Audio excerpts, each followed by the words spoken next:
যারাই হচ্ছে course restart করছেন সবাইকে হচ্ছে এই ব্যাচের সাথে কোর্স ফিনিশ করতে হবে। যদি সেটা না করতে পারেন নেক্সট আর ব্যাচে কোনো অ্যাক্সেস পাবেন না আর কি। কারণ হচ্ছে আনলিমিটেড হচ্ছে অ্যাক্সেস দেওয়ার কারণে ব্যাপারটা যেটা হচ্ছে যে ধরেন আপনার পেট ব্যথা হয়েছে 2 দিন, আপনি বললেন ভাই আমি আবার নেক্সট ব্যাচে রিস্টার্ট করবো। আপনার হচ্ছে ফ্রেন্ডের জন্মদিন, এই জন্য বলতেছেন ভাই আমি 2 দিন ছিলাম না, আমি নেক্সট ব্যাচের সাথে রিস্টার্ট করবো। তো মানে এক্সকিউজের পরিমাণটা অনেক বেড়ে যাচ্ছে। আপনার কাছে জেনে হয়তো বা অবাক লাগতে পারে ওই ব্রেকআপ হয়েছে এর জন্য সে কোর্স করবে না, নেক্সট ব্যাচে রিস্টার্ট করবে। How funny it is. না সো একটা হচ্ছে কি ভাই, ওটা তো প্রবলেমটা বুঝতে হবে যে এটা কি কি প্রবলেম, সে সে প্রবলেমের উপর নির্ভর করে।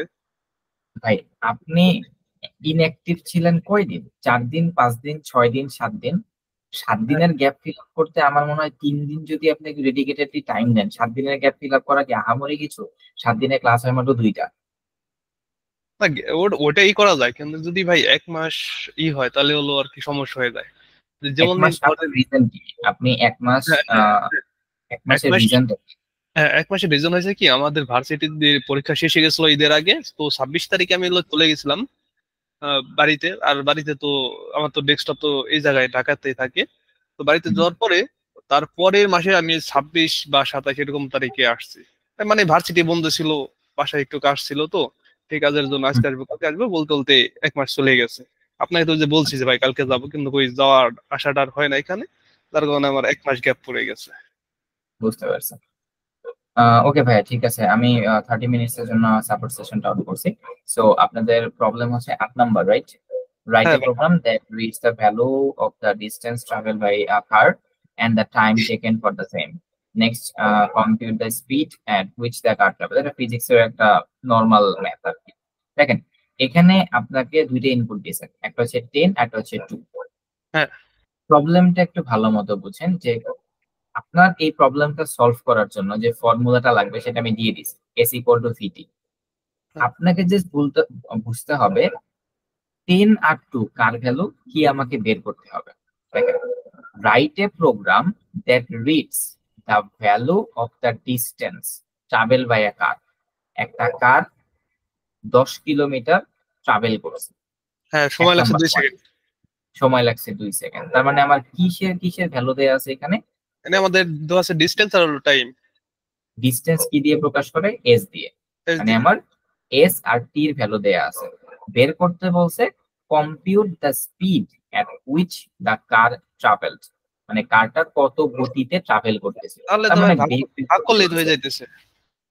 হ্যাঁ, ভাগ করলেই তো হয়ে যাচ্ছে। বাট এখানে একটা জিনিস খেয়াল করেন, দেখেন 10 আর 2 দুইটাই কিন্তু ইন্টিজার নাম্বার। তো হ্যাঁ, হ্যাঁ। ইন্টিজার নাম্বার আপনি যদি 10 কে 2 দ্বারা ভাগ করেন, এখন সেটা আপনি ইন্টিজারে রাখলে কি আসতে পারে বা ফ্লোটে রাখলে কি আসতে পারে, 5.00 আপনি আনতে পারেন কিনা, সেটা আপনি কিভাবে আনবেন সেটা আপনার বিষয়।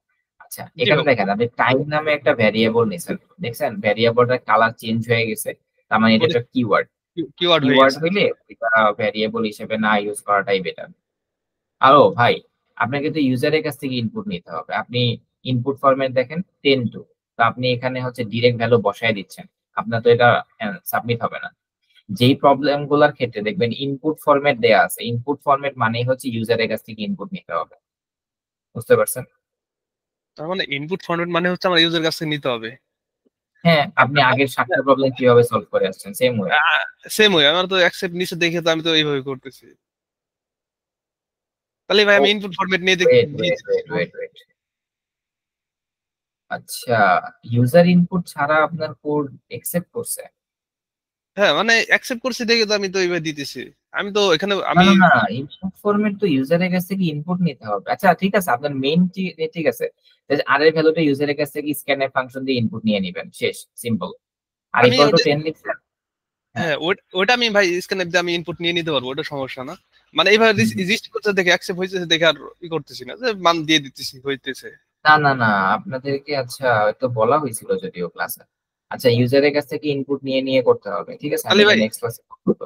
তাহলে ভাই আমি কি সবগুলাই কি আমি ইউজার কাছে ইনপুট নিব? 100%, 100% আপনাকে ইউজারের কাছ থেকে ইনপুট নিয়ে নিয়ে করতে হবে, ইনপুট নিয়ে নিয়ে তারপর সাবমিট করে দেখবেন।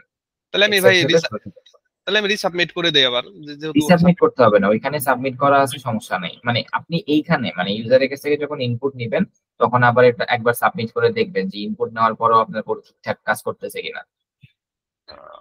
আচ্ছা আচ্ছা, বুঝতে ঠিক আছে। পারছেন? জি ভাই, বুঝতে পারছি। ঠিক আছে, তাহলে 8 নাম্বারটা সলভ করেন, আর হিন্টস দেওয়া যাবে না। না ওকে, ভাই, হয়ে গেছে, আর কোনো সমস্যা নেই। ঠিক আছে। বুশরা, কোনো প্রবলেম?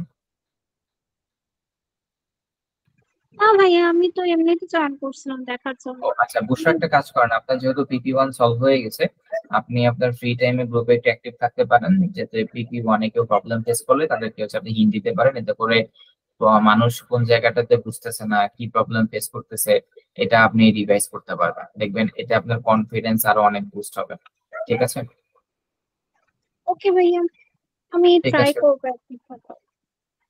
আচ্ছা, ঠিক আছে। তো আমাদের আর যেহেতু কেউ জয়েন করে নাই, সো আমরা সাপোর্ট সেশন টপ করতে পারি। আল্লাহ হাফেজ।